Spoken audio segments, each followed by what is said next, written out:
Dear students, our today topic is numericals based on divergence and current part second. Students, in the previous lecture we start part first, but due to high time period we make another video, that is part second. Students, in the previous lecture we studied two type of numericals. First one is check given vector is irrotational and also find its scalar potential.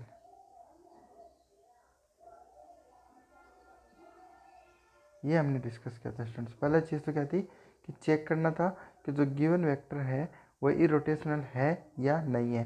जैसे हमने एक किया था अपने question last में कि एक आपको कोई वेक्टर ए दिया हुआ था तो आपको चेक करना था कि वो इरोटेशनल है या नहीं है। तो हमने क्या किया, उसके लिए डेल क्रॉस ए को चेक किया, उसका रिजल्ट क्या है, इक्वल टू 0 आया था।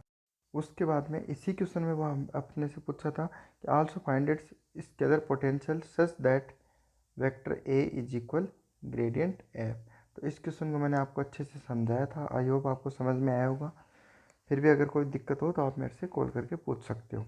उसके अंदर स्टूडेंट नेक्स्ट जो अपन ने क्वेश्चन पढ़ा था वो पढ़ा था जो एग्ज़ाम में आया हुआ क्वेश्चन था, उसका था आपको एक बताया था कि वेक्टर आर जो है उसका मतलब होता है एक्स आई प्लस वाई जे प्लस जेड के। और दूसरा बताया था कि अगर सिंपल आर लिखा है दैट मीन्स वो क्या है, मैग्नीट्यूड है, यानी उसको लिखा था x square plus Y square plus Z square की पावर 1/2। तो आपसे दो क्वेश्चन पूछे थे। पहला पूछा था डाइवर्जेंस यानी डेल डॉट, डाइवर्जेंस का मतलब ही कितना हो गया, डेल डॉट आर की पावर एन वेक्टर आर पूछा था, जिसको हमने सोल्व किया था तो अपने पास वैल्यू आई थी n+3 आर की पावर एन। और जो नेक्स्ट एक क्वेश्चन और पूछा था आपसे, दो क्वेश्चन पूछे थे। दूसरा क्वेश्चन क्या था आपका कि डेल क्रॉस आर की पावर एन और वेक्टर आर, इसको आपने सोल्व किया था तो आपका आंसर क्या आया था, 0 आया था। तो ये दो क्वेश्चन हमने लास्ट टाइम पे डिस्कस किए थे। आज हम इसी से आगे फर्दर स्टार्ट करते हैं। देखो स्टूडेंट्स, नेक्स्ट जो क्वेश्चन लिया है मैंने, ये भी आपका एग्जाम में आया हुआ क्वेश्चन है, इम्पोर्टेंट क्वेश्चन है। क्वेश्चन क्या है आपका, देखो डाइवर्जेंस ऑफ, यस इस चीज़ को बहुत ही अच्छे से समझना। पूछा गया आपसे divergence of r gradient r की पावर -3। तो पहले तो अपने क्वेश्चन को समझते हैं स्टूडेंट्स। देखो लिखा हुआ है क्या है, आर सिंपल आर दिख रहा है यहाँ पे, देखो ये डॉट नहीं है, ये एक्चुअल में गलती से लिखा हुआ है, ये वेक्टर लगा दिया था मैंने, तो वेक्टर नहीं है, ये सिंपल आर है।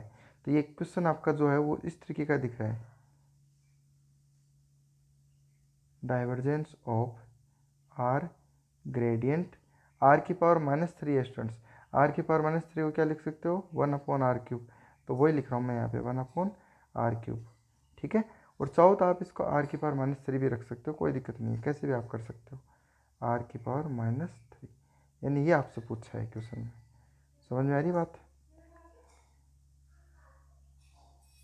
ये क्वेश्चन आपसे पूछा है। अब स्टूडेंट्स इसको हम क्या करेंगे, टुकड़ों में सोल्व करेंगे। यानी पहले हम इस चीज़ को सोल्व कर लेते हैं, पहले इस पार्ट को सोल्व कर लेंगे, उसके बाद इसको आर से मल्टीप्लाई कर देंगे, फिर डॉट करके डाइवर्जेंस ले लेंगे इसका। समझ में आ रही बात। चलो अब सबसे पहले आइए अपन डाइवर्जेंस ऑफ 1/r³। 1/r³ को क्या लिख सकते हैं स्टूडेंट्स, आर की पावर -3।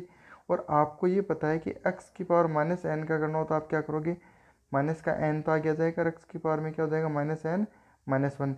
वैसे सेम यहाँ करना, आर की पावर -3 है ना, तो आपको क्या करना है, -3 आगे और आर की पावर -3 -1 यानी डिफ्रेंसिएशन। ये क्या है स्टूडेंट्स, ये डिफ्रेंसिएशन है।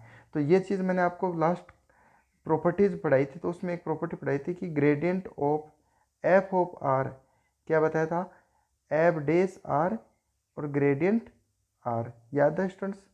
तो यहाँ पर वही चीज़ दी हुई है, ये एफ ऑफ आर क्या वैल्यू दी हुई है अभी अपने को, एफ ऑफ आर की जगह दिया हुआ है आर की पावर -3। तो देखो मैं ग्रेडियंट ऑफ आर की पावर -3 अगर सोल्व करता हूँ तो फिर मेरे पास क्या वैल्यू आएगी, पहले f dash r. F dash r का मतलब क्या हो गया, इसका डिफ्रेंशिएट करना है।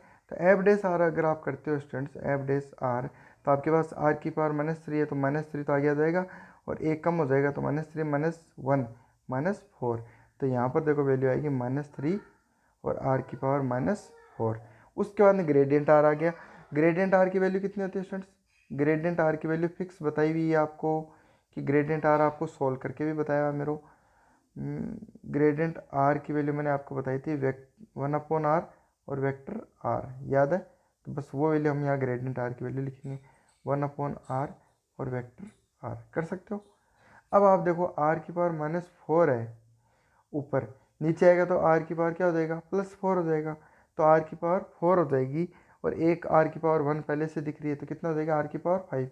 यानी आप ऐसे लिख सकते हो स्टूडेंट्स, इसको -3 अपॉन ये 4 नीचे आएगा तो आर की पावर 5 और वेक्टर आर, कर सकते हो इतना। तो वही चीज़ मैंने यहाँ की है, देखो -3 आर की पावर -3 -1 ग्रेडियंट आर, तो -3 आर की पावर -4 ग्रेडियंट आर की वैल्यू लिख दी मैंने 1/r और वेक्टर आर। जब हम इसे सॉल्व कर रहे होंगे स्टूडेंट्स, तो आपके पास वैल्यू आएगी -3, ये नीचे आएगा तो बन जाएगा आर की पावर 5 और वेक्टर आर। समझ में आ रहा है स्टूडेंट्स। चलो आगे देखो। अब हमने क्या किया है स्टूडेंट्स, देखो एक आर से मल्टीप्लाई कर दिया। अगर इस आर से मल्टीप्लाई क्यों किया, क्योंकि अपने क्वेश्चन में दिया हुआ है कि आर से मल्टीप्लाई करो। ये देखो ये आर दिया हुआ है क्वेश्चन में, तो इस आर से क्या कर दो, मल्टीप्लाई कर दो। जब हमने इसको मल्टीप्लाई किया स्टूडेंट्स आर से,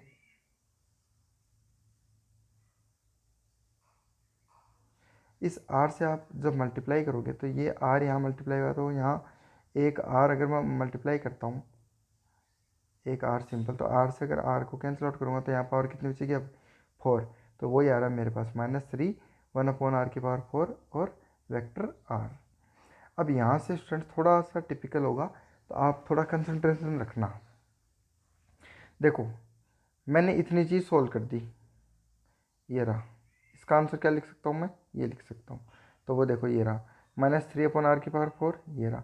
वेक्टर आर का मतलब मैंने बताया आपको बार बार, XI + YJ + ZK, तो वो लिख दिया मैंने XI + YJ + ZK। अब ये आर की पावर 4 है, ये क्या है, एक स्केलर क्वांटिटी है। क्यों है स्टूडेंट्स, देखो मैंने आपको बताया था आर का मतलब क्या होता है, x² + y² + z² की पावर 1/2 होता नहीं होता। अगर मेरे को आर की पावर 4 चाहिए तो मैं यहाँ 4 करूँगा, तो यहाँ पर भी क्या कर दूंगा 4। अगर 4 करोगे तो 4/2 करोगे तो कितना आएगा 2। यानी मैं स्टूडेंट्स इसको लिख सकता हूँ आर की पावर 4 को यहाँ पर ऐसे लिख सकता हूँ। तो क्या आपको इसमें कहीं पर भी आई जे के दिख रहा है, नहीं दिख रहा। ये क्या है, कांस्टेंट स्केलर क्वांटिटी है। तो ये स्केलर है, -3 भी एक स्केलर है। तो क्वांटिटी वेक्टर वाली है कौन सी, वो है आपके पास XI + YJ + ZK। ये तो एक मल्टीप्लिकेशन पार्ट है जो सब में मल्टीप्लाई होगा। अब देखो मैंने आपको अभी बताया कि आर की पावर 4 की वैल्यू बता दी आपको क्या होती है, ये वैल्यू होती है। ठीक है स्टूडेंट्स, -3 कांस्टेंट है, बाहर ले लिया। XI + YJ + ZK होता है, ठीक है। लेकिन हम क्या कर रहे हैं, डेल डॉट कर रहे हैं। क्या कर रहे हैं स्टूडेंट्स, डेल डॉट। इसको थोड़ा सा मैं आपको डिटेल में बताता हूँ यहाँ पे अच्छे से। देखो स्टूडेंट्स, डेल का मतलब क्या होता है, डेल डॉट कर रहे हैं हम। डेल डॉट, ये वाला पार्ट है -3/r की पावर 4। एक बार मैं इसको ओनली ये लिख रहा हूँ XI + YJ + ZK। मैं एक बार स्टूडेंट्स इस आर की वैल्यू नहीं लिख रहा हूँ, क्योंकि वो तो वैसे ही स्केलर क्वांटिटी है। तो अगर डेल का मतलब समझो आप, तो क्या समझोगे आप, कि आई del/del x + j del/del y + k del/del z, ये लिखोगे। फिर डॉट कराओगे आप, किससे कराओगे, -3/r की पावर 4, इससे कराओगे XI YJ ZK, ऐसे लिखोगे। अब आपको पता है स्टूडेंट्स आई डॉट आई क्या होता है, 1 होता है। आई डॉट आई क्या होता है, 1 होता है। अगर आई डॉट आई 1 होगा तो आपके पास जो पहली वैल्यू बनेगी वो क्या बनेगी स्टूडेंट्स, पहली वैल्यू वो बनेगी आपके पास del/del x, ठीक है। और आई डॉट आई 1 हो गया तो आपके पास वैल्यू बनेगी यहाँ पर -3/r की पावर 4 और x, बनेगा नहीं बनेगा, ठीक है। फिर प्लस दूसरी वैल्यू जे डॉट जे क्या होता है, 1 होता है, तो क्या बनेगा del upon del y minus 3 upon r की पावर 4 और वाई, फिर plus del upon del z minus 3 upon r की पावर 4 और जेड, ऐसा बनेगा। अब स्टूडेंट्स अगर आप एक चीज़ देखो, ये चीज़ तीनों में आ रही है माइनस 3 अपॉन आर की पावर माइनस 3 अपॉन आर की पावर माइनस 3 अपॉन आर की पावर 4। चेंजेस क्या आ रहा है, इसमें एक्स आ रहा है, इसमें वाई आ रहा है, इसमें जेड आ रहा है। अगर मैं इन तीनों को कंबाइन करके लिखूँ स्टूडेंट्स, तो मैं ऐसे लिख सकता हूँ कि समेसन लगा दूँ एक तो, ठीक है, और मैं लिख दूँ डेल अपॉन डेल एक्स, और पहली वैल्यू लिख दूँ ओनली माइनस 3 अपॉन आर की पावर 4 और एक्स। यानी इसका जो आंसर आएगा उसमें जहाँ जहाँ एक्स रहेगा उसमें दूसरे वाले में क्या रहेगा वाई, तीसरे में क्या रहेगा जेड रहेगा। तो समेसन कर दिया, मतलब एक को सोल्व कर लूँगा और तीनों के लिए लिखूँगा बाद में, ठीक है, वो चीज़ करूँगा। अब देखो आप, मैंने क्या किया, ओनली समेसन किया, आई डेल अपॉन डेल एक्स का डॉट करा रहा हूँ इससे, ठीक है, समेसन आई कर दिया है मैंने, तो आई करूँगा तो आई डॉट आई क्या होगा 1, तो ओनली माइनस 3 लिख दिया, समेसन कर दिया, ठीक है। ये तो माइनस 3 तो कॉन्स्टेंट है, वो तो बाहर लिख दिया। ये तो हो गया आपका आर की पावर 4 स्टूडेंट्स, ये आर की पावर 4 है ना, इसको इस फॉर्म में लिख दिया। यहाँ एक्स आई का क्या आएगा, ओनली एक्स आएगा। यहाँ तो कोई दिक्कत है स्टूडेंट्स, तो ये आपको ऐसे समझ में आ रहा है क्या, x upon x square plus Y square plus Z square का होल स्क्वायर। तो स्टूडेंट्स क्या हम इसे ऐसे पढ़ सकते हैं क्या कि ये तो u हो गया और नीचे वाले को मान लो v, तो आपको ऐसा नज़र आ रहा है u अपॉन वी का फॉर्मूला डिफ्रेंसिएशन का क्या होता है स्टूडेंट्स, याद होना चाहिए आपको। मैं एक बार शॉर्ट में बता रहा हूँ, यहाँ पे देखो क्या लिखते हैं, वी स्क्वायर लिखते हैं, v को एज इट इज और u का डिफ्रेंसिएशन, तो डी यू अपॉन, जैसे जिसके रिस्पेक्ट करें x के, तो D you upon d x कर देंगे, फिर माइनस इस बार क्या करेंगे u को एज इट इज और d v upon d x. याद है ऐसा कुछ, बस ये फॉर्मूला अप्लाई कर रहे हैं स्टूडेंट्स और कुछ भी नहीं कर रहे हैं हम। अब देखना, सबसे पहले v को एज इट इज, तो v कौन सा है भाई, देखो पहले वी स्क्वायर का मतलब ये स्क्वायर है पहले से ही, एक स्क्वायर तो है, एक स्क्वायर और करोगे तो स्क्वायर स्क्वायर कितना हो जाएगा 4, तो ये वी स्क्वायर हो गया अपना, लिख दिया। फिर मैंने कहा v को एज इट इज, तो ये v एज इट इज होगा मेरा, ये v है, ये v है, तो v को एज इट इज कर दिया।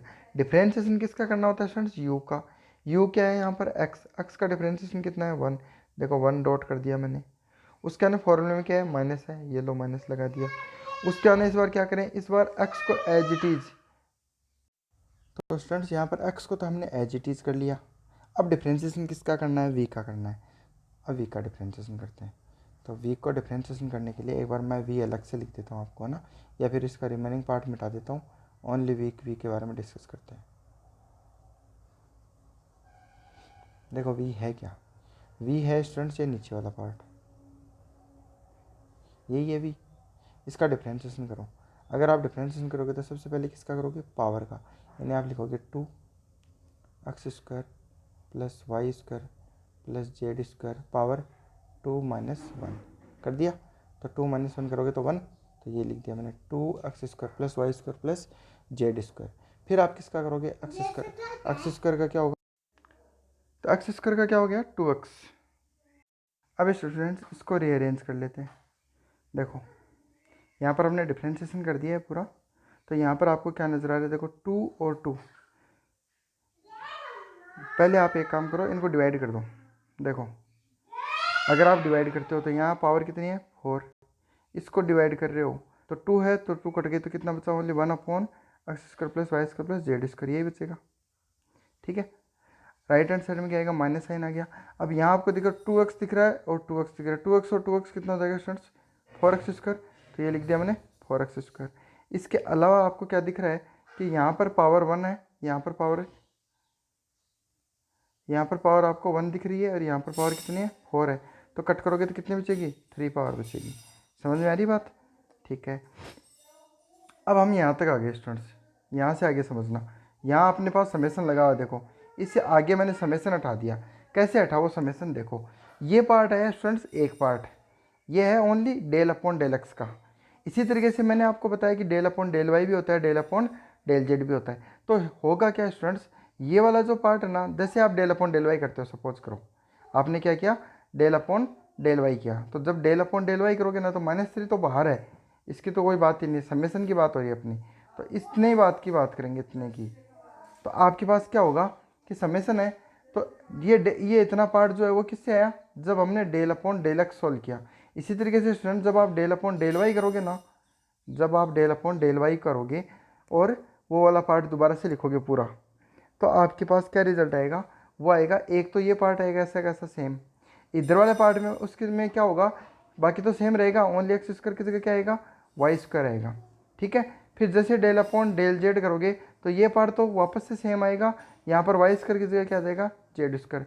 तो आपको ओवरऑल क्या समझ में आया कि ये जो पार्ट है ये 3 बार आ गया, एक बार इसमें और 2 आगे आएंगे, उनमें भी ऐसा ही आएगा। तो तीनों को जब जोड़ेंगे तो यहाँ क्या बन जाएगा, 3 upon x square plus Y square plus Z square की पावर 2। ठीक है स्टूडेंट्स, अब बात करें राइट हैंड साइड वाले की, ये वाला जो पार्ट होगा स्टूडेंट्स, इसमें ये पार्ट तो हर में कॉमन आएगा, देखो ये तो ओनली क्या पार्ट लगाएगा, पहले में एक्स स्क्वायर आ गया, दूसरे में वाई स्क्वायर आएगा, तीसरे में क्या आएगा, जेड स्क्वायर, और ये साथ में चलेगा ये पार्ट तीनों में नीचे। ठीक है, तो कॉमन क्या रहेगा, कॉमन पार्ट यही रहेगा, ओनली ये जो पार्ट दिख रहा है आपको, ये आपका क्या है, कॉमन पार्ट है। जब ये कॉमन लोगे तो ये लो, मैंने कॉमन ले लिया इसको, जब कॉमन लोगे तो पहले में क्या बचा, एक्स स्क्वायर, दूसरे में क्या बचेगा, वाई स्क्वायर, तीसरे में क्या बचेगा, जेड स्क्वायर, तो उसको ऐसे लिख दिया। अब अगेन आपको क्या नजर आ रही है कि एक पावर कट हो रही है, यहाँ पावर 1 है, यहाँ 3 है, तो एक कट कर दोगे तो कितना बचेगा, 2 बचेगा। ठीक है, अब आपके पास यहाँ पावर आ गई 2, देखो मैं कर देता हूँ इसको, ये आ गई 2, ये काट दिया मैंने। ठीक है, अब आपको अभी बताया था मैंने, आर की पावर 4 कितना था अपने पास, X square plus Y square plus Z square की पावर 2, यानी इस पार्ट को मैं क्या लिख सकता हूँ, बचे हुए पार्ट को आर की पावर 4। इसी तरीके से राइट हैंड साइड वाले पार्ट को भी क्या लिख सकता हूँ, आर की पावर 4। तो आपको ऐसे दिखेगा 3 अपॉन आर की पावर 4, 3 अपॉन आर की पावर 4, इधर वाला दिखेगा, ये वाला पार्ट दिखेगा -4 अपॉन आर की पावर 4। अब 3 में से 4 घटा रहे हैं, बेस तो सेम है, आर की पावर 4 सेम है, 3 में से 4 गया तो कितना बचा, -1/4, और एक -3 पहले से पड़ा आपके पास, तो माइनस माइनस क्या हो गया, प्लस, कितना बचा, 3 अपॉन आर की पावर 4। तो ये आपका आंसर हो गया। तो आई होप ये चीज़ समझ में आई होगी स्टूडेंट्स आपको। चलो एक क्वेश्चन और देखते हैं। Next question again important question है स्टूडेंट्स, जो एग्जाम में रिपीट होया हुआ क्वेश्चन है, 2 या 3 बार आया हुआ क्वेश्चन है, बहुत ही इंपॉर्टेंट क्वेश्चन है, तो ध्यान से समझना। देखो सबसे पहले इसमें क्या दिया हुआ है कि if u is equal x plus 2y plus a z i plus b x minus 3y minus z j plus 4x plus c y plus 2z के, find a B c so that u is irrotational, also find its scalar potential. तो सबसे पहली चीज़ आपको क्या दी हुई है कि students, इसमें आपके पास 3 मिसिंग टर्म दी हुई हैं। देखो एक तो आपको यहाँ a नज़र आ रहा होगा, एक दूसरी टर्म में b नज़र आ रहा है, इसमें एक जगह सी वाई नज़र आ रहा है। तो आपसे पूछा क्या है, ए बी सी पूछा है। कब पूछा है कि ये कह रहा है कि A B C find out करो so that U is irrotational. तो पहले तो ये बोल रहा है कि इरोटेशनल है ये। अगर इरोटेशनल है तो स्टूडेंट्स हम क्या लिखेंगे कि डेल क्रॉस यू इजिकल क्या होगा, 0। और अगर ये डेल क्रॉस यू इजिकल 0 है तो आप ए बी सी को फाइंड आउट कर सकते हो, यानी ये ए बी सी आपकी फाइंड आउट हो सकते हैं। तो कुछ नहीं करना है स्टूडेंट्स, एकदम सेम प्रोसेस से चलना है। डेल क्रॉस यू करते हैं तो स्टूडेंट्स डेल क्रॉस यू के लिए क्या करना होता है, ऊपर आई जे और के लिखते हैं। डेल का पार्ट क्या होता है, आई का component del upon del X, J वाला हिस्सा डेल अपॉन डेल वाई, के का क्या होता है डेल अपॉन डेल जेड लिख दिया। फिर आई जे के का कंपोनेंट, यहाँ पे देखो आई का कंपोनेंट क्या है, यू में डेल क्रॉस यू कर रहे हैं, तो ये तो हो गया आई जे के, ये हो गया डेल, अब लिखेंगे यू। बात समझ में आ रही है, ठीक है। तो यू लिखो, अब यू का देखो आई का कंपोनेंट कौन सा है, ये वाला है, तो इसको मैंने यहाँ लिख दिया। जे का कंपोनेंट कौन सा है, ये है, इसको यहाँ पे लिख दिया। के का कंपोनेंट ये है, यहाँ लिख दिया। आ रहा समझ में स्टूडेंट्स। अब आपको कह रहा है कि डेल क्रॉस यू करो, रिजल्ट क्या आएगा, 0 आएगा। तो हमने देखो आगे लिख भी दिया इक्वल टू 0 पहले लगा दिया, क्योंकि 0 तो होना ही होना है। ठीक है, क्यों होना है, क्योंकि ये कह रहा है कि ये क्या है, एक इरोटेशनल वेक्टर है, तभी हम a B C find out कर सकते हैं, अदरवाइज नहीं कर सकते। अब स्टूडेंट्स कैसे सॉल्व करते हैं हम, देखो हमेशा प्रोसेस क्या होती है अपनी, थोड़ा सा और बड़ा कर देता हूँ मैं इसको समझने के लिए। प्रोसेस क्या होती है सॉल्व करने की, अपन कैसे सॉल्व करते हैं, पहले आई लेते हैं, पहले हम सबसे पहले क्या लेते हैं आई, तो आई वाले हिस्से को काट देते हैं इस तरीके से, यही करते हैं। रो और कॉलम को। अब सॉल्व किसको करोगे, इससे करोगे। इसे आप देखो एकदम सिंपल है स्टूडेंट्स, मतलब डेल अपॉन डेल वाई आ रहा है तो डिफरेंशिएट किसके रिस्पेक्ट करेंगे, वाई के रिस्पेक्ट में। क्या पहली टर्म में वाई है, नहीं है, तो क्या हो जाएगा 0। क्या आगे वाली टर्म में वाई है, यहाँ पे नहीं है, 0 हो गया। क्या बचा, सी वाई का डिफरेंशिएट कर रहे हो विद रिस्पेक्ट टू वाई, तो वाई का 1 हो जाएगा, तो क्या बचेगा सी। तो देखो मैंने पहले लिख दिया सी, दिख रहा है आपको स्टूडेंट्स, सी लिख दिया। यहाँ तक समझ में आया। अब हमने एक किस्सा किया, अभी हमने ये वाला पार्ट सोल्व कर लिया। अब कौन सा करेंगे, ये करेंगे। जब ये करेंगे तो आपको क्या नजर आएगा स्टूडेंट्स, क्या नजर आएगा, डेल अपॉन डेल जेड है और इसको मल्टीप्लाई करो तो आपको क्या दिखेगा कि जेड के रिस्पेक्ट में क्या करना है, डिफरेंशिएट करना है। जेड के रिस्पेक्ट में डिफरेंशिएट करेंगे तो बी एक्स का क्या हो जाएगा 0, 3y का क्या हो जाएगा 0। क्या बचेगा माइनस जेड का डिफरेंशिएट करोगे तो क्या आएगा -1। तो देखो एक तो इसको लिखने के बाद में एक तो फॉर्मूले में होता है माइनस साइन, एक माइनस यहाँ से आ रहा है -1, ये -1 लिख दिया। बात समझ में आ रही है स्टूडेंट्स। तो आपके पास ओवरऑल क्या बन रहा है, देखो यहाँ पे बन रहा है सी, फिर फॉर्मूले का माइनस, फिर आगे आ गया -1। बात समझ में आ रही है। फिर हम आते हैं जे पे, तो जे वाले में क्या करते हैं, -j लगाते हैं हमेशा, तो -j कर दिया, ये हटा दिया। पहले किसको सॉल्व करोगे, इन दोनों को सॉल्व करेंगे इस तरीके से। जब सॉल्व करोगे तो student with respect to x कर रहे हैं तो 4x का क्या हो जाएगा 4 आ जाएगा। आगे कहीं पर x दिख रहा है, नहीं दिख रहा, पूरा क्या है कांस्टेंट, कांस्टेंट का क्या होता है 0, तो आपके पास पहली वैल्यू आ गई 4। समझ में आ रहा है। अब हम इसके अंदर क्या करते हैं स्टूडेंट्स, ये करने के बाद में अब ये वाला हिस्सा लेते हैं। जब आप इसको सॉल्व करोगे स्टूडेंट्स तो आप जेड के रिस्पेक्ट में डिफरेंशिएट करोगे, यहाँ जेड है नहीं है 0 हो गया, 2y में जेड है नहीं है 0 हो गया, ए जेड का करोगे तो क्या आएगा ए बचेगा, तो ये लिख दिया मैंने 4 - ए। आ रही है समझ में। फिर आते हैं अपन के पे, तीसरा के वाली, तो के लिए क्या करेंगे, इनको एलिमिनेट कर देंगे, इसको मल्टीप्लाई करेंगे इस पार्ट से। तो आपको क्या नज़र आ रहा है, जब डिफरेंशिएट करेंगे तो बी एक्स का करेंगे तो एक्स का रिस्पेक्ट कर रहे हैं, तो एक्स का 1 हो गया, तो क्या बचा बी। आगे वाले में कहीं पर भी एक्स दिख रहा है, नहीं दिख रहा, तो क्या हो गया 0, तो पहली वैल्यू लिख दी मैंने बी। समझ में आ रही है। उसके बाद में क्या करेंगे, ये टर्म करने के बाद में अब ये सॉल्व कर ली, अब कौन सी करेंगे, ये करेंगे।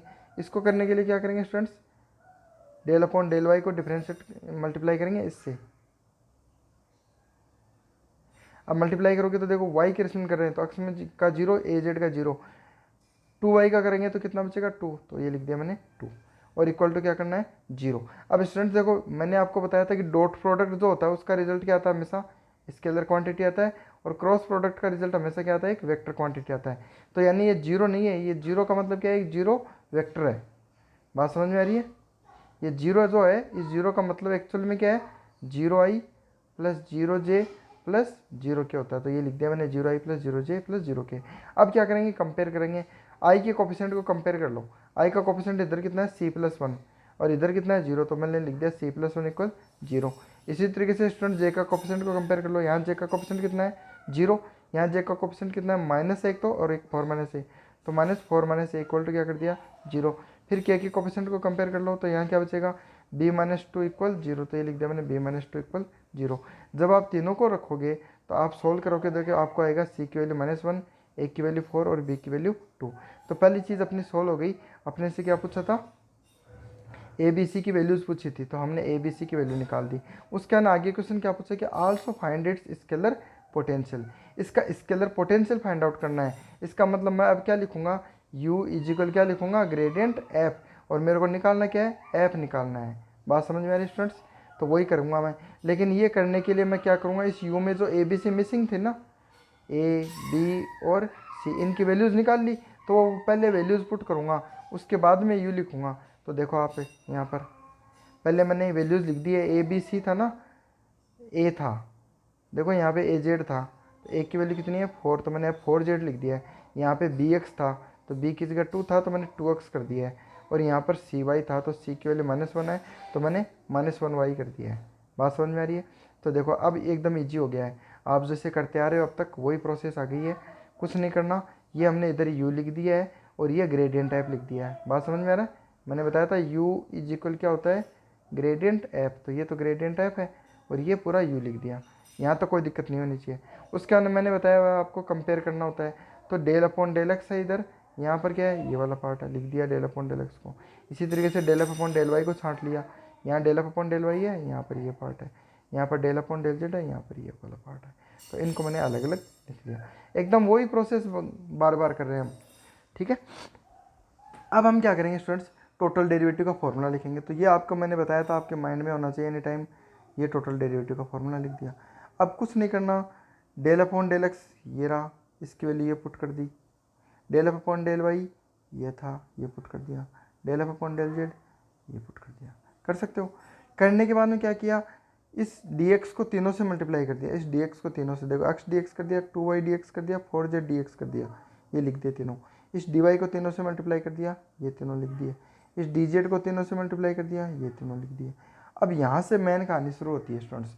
पहले आपको क्या करना होता है, देखो जिस टर्म में ओनली x या ओनली x की वैल्यूज हैं उनको छांट लो, y और y की वैल्यू जिसमें अकेले में है उनको छांट लो, z और z है वो अकेले छांट लो। तो आपको क्या दिख रहा है यहाँ पर कि एक तो x dx दिख रहा है, क्या इसमें कोई दूसरी टर्म है y और z नहीं है, तो इसको मैंने अलग से लिख लिया x dx। ठीक है, अब y की टर्म ढूंढ लो, y की ये दिख रही है आपको, देखो -3y dy, इसमें कहीं पर भी x z दिख रहा है, नहीं दिख रहा, तो इसको अलग से छांट लिया। z की ओर ढूंढो, 2z dz, तो 2z dz में कहीं पर भी xy दिख रहा है, नहीं दिख रहा, तो ये तो पहले मैंने छांट ली वैल्यूज़। इसको यहीं से समझेंगे स्टूडेंट्स, तो आप थोड़ा सा गौर से देखना, मैं इनको अलग अलग कलर से भी देके समझाऊंगा। जैसे आपने ब्लू कलर किसको ले लिया, ब्लू कलर की तीनों वैल्यूज लिख दी, मैं तीनों को लाइन में ड्रॉ कर देता हूँ यहाँ पे, यहाँ तक का लिख दिया है। ठीक है, अब हम अपने कलर चेंज कर लेते हैं, कलर लेते हैं इस बार ये वाला। अब देखो स्टूडेंट्स क्या करेंगे, यहाँ पर आपको दिख रहा है 2y dx, 2y dx। मैंने आपको स्टूडेंट्स बताया था कि कोई dx कब हो सकता है, जब कोई x था उसी का तो dx हो सकता है। इसका मतलब मैं लिख सकता हूँ 2y और x, यानी आपके पास क्या वैल्यू आई, 2y आ गया, x का क्या तो dx आ गया। इसी तरीके से दूसरी बार क्या करोगे, 2x को एज इट इज रखोगे, y का करोगे तो dy, यानी आपको 2y dx दिखा है ना, तो कहीं पर 2x dy श्योर मिलेगा। तो आपको देखो आगे नजर आ रहा हो कहीं पर 2x dy, ये रहा दिख रहा है, दोनों को मैंने कलर दे दिया और इस कलर की चीज़ों को एक साथ में लिख दिया, ये देखो दिख रहा है आपको इतना पार्ट, ये चीज़ समझ में आ रही है, एक साथ में लिख दिया। फिर से कलर चेंज कर रहा हूँ ताकि आपको डाउट नहीं रहे स्टूडेंट्स। ये जो रफ कारी है मिटा देता हूँ मैं, यहाँ पे जो रफ किया अपन ने, ये समझने के लिए पोर्शन है ओनली। अब आते हैं अपन नेक्स्ट कलर पे, देखो आगे क्या दिख रहा है आपको, +4z dx। अभी स्टूडेंट्स आपको बताया मैंने कि 4z तो एज इट इज़ है, कोई x था उसका क्या हो गया dx हो गया, तो मैंने x लिख दिया जी। अब क्या करो, वही u/v का फॉर्मूला लगाओ इसको सॉल्व करने के लिए। तो पहले मैंने 4z को एज इट इज़ रखा, x का करूँगा तो क्या लिखूंगा dx, फिर प्लस इस बार 4x को एज इट इज़ रखूँगा, z का करूँगा तो क्या लिखूँगा dz। तो स्टूडेंट्स अगर आपको 4z dx नज़र आ रहा है ना, ये 4z dx, तो कहीं ना कहीं आपको 4x dz भी दिखेगा, तो ये रहा 4x dz दिख रहा है आपको। तो इन दोनों को मैं कंबाइन करके यहाँ पे लिख दूँगा। बताओ समझ में आ रहा है स्टूडेंट्स, कंबाइन करके लिखना आता है। अब आगे देखो, जिसको भी किसी को कोई डाउट हो तो इनको पॉज करके या फिर आप रिप्ले करके बार बार देख सकते हो। अब मैं फिर से कलर चेंज कर रहा हूँ स्टूडेंट्स, इस बार मैं ले रहा हूँ रेड कलर। देखो आपको क्या दिख रहा है, -z dy, तो -z dy ऐसे तो हुआ नहीं है स्टूडेंट्स, -z तो है ही है, कोई y था तभी तो dy हुआ है उसका। तो मैं लिख दूं कि -z y का किया तो dy। इस बार क्या करूँगा, -y को एज इट इज़ रखूँगा, z का करूँगा तो dz। तो स्टूडेंट्स अगर आपको -z dy कहीं नज़र आ रहा है ना, तो -y dz भी नज़र आएगा, ये रहा -y dz। ठीक है स्टूडेंट्स, नज़र आ रहा है। इसको मैंने लिखने में कहीं गलती की है क्या स्टूडेंट्स, इसको मैंने लिखने में गलती की है, इसको मैंने XY लिख दिया, देखो ये रिपीट कर दिया मैंने, ये चीज़ थोड़ी सी ध्यान रखना स्टूडेंट्स। यहाँ पर ये चीज़ देखो 2y dx 2x dy यहाँ लिखा था, और यही चीज़ मैंने यहाँ पर दोबारा लिख दी और आगे तक लिखते हुए गलती कर दी है अपन ने। तो एक्चुअल में यहाँ पर ये नहीं लिखना है स्टूडेंट्स, यहाँ पर इन दोनों को कंबाइन करके लिखना था। तो मैं अब करेक्शन कर लेना आप लोग, यहाँ पर एक्चुअल में क्या लिखना है देखो,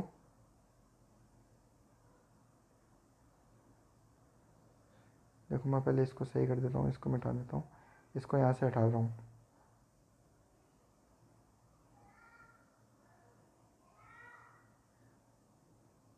थोड़ा सा लिखने में मिस्टेक हुई हुई है, आप नोट्स में भी करेक्शन कर लेना इसको। रेड वाला पार्ट अलग से लिख रहा हूँ मैं कंबाइन करके।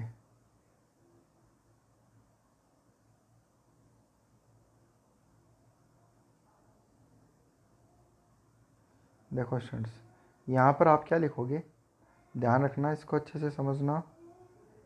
यहाँ पर आप क्या लिखोगे, माइनस जेड डी वाई और माइनस वाई डी जेड, ये लिखना था यहाँ पे। तो ये आएगा, ध्यान रखना आप, ठीक है। ये चीज़ आ गई। उसके बाद में क्या करेंगे स्टूडेंट्स, इनको कंबाइन करना। तो कंबाइन करना आपको मेरे को बताया हुआ है, मैंने आपको बताया था ये चीज़ पहले ही, कंबाइन करना। देखो x D x minus 3y dy, ये तो एच लिख दिया मैंने जो पहले चल रहा था। इसको कंबाइन करना का तरीका बताया, 2y dx plus 2x dy को क्या लिख सकते हैं, d ऑफ 2yx लिख सकते हैं। 4z dx plus 4x dz को d 4zx अभी लिख लिख के बताया भी है अलग से आपको। और यहाँ पर स्टूडेंट्स अगेन वही गलती हुई हुई है, तो इसको तो आप कट कर देना, इसको तो आप कट कर देना। और यहाँ पर आप क्या लिखोगे, यहाँ पर आप लिखोगे d of minus y z, ठीक है स्टूडेंट्स। उसके बाद में क्या करेंगे, इंटीग्रेशन करेंगे, दोनों तरफ क्या करेंगे, इंटीग्रेशन। तो मैं इंटीग्रेशन साइन लगा देता हूँ। अब अगर मैं इंटीग्रेशन करूँगा स्टूडेंट्स, तो देखो मैंने सबके इंटीग्रेशन साइन लगा दिया है, ठीक है। और यहाँ वाला पार्ट है ना, इसको आप चेंज कर लेना, इसको माइनस वाई जेड लिख लेना, बस इतना सा चेंज करना, d of minus y z, ठीक है स्टूडेंट्स। यहाँ देखो बार बार ये पूरे में गलती हो गई, फिर ध्यान में नहीं दिया, एक बार हो गया तो ये सब जगह गलती हुई हुई है।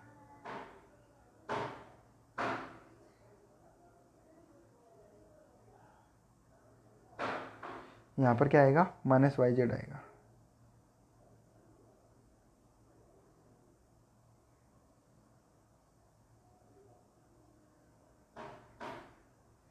यहाँ पर स्टूडेंट्स आप लिख देना minus y Z.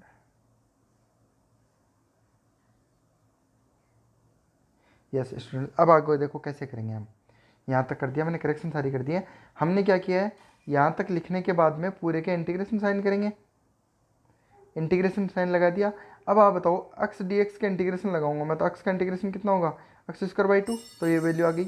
Minus 3y dy, तो माइनस 3 को बाहर रखा, वाई डी वाई का करेंगे तो वाई का क्या होगा, वाई स्क्वायर बाई 2 हो जाएगा।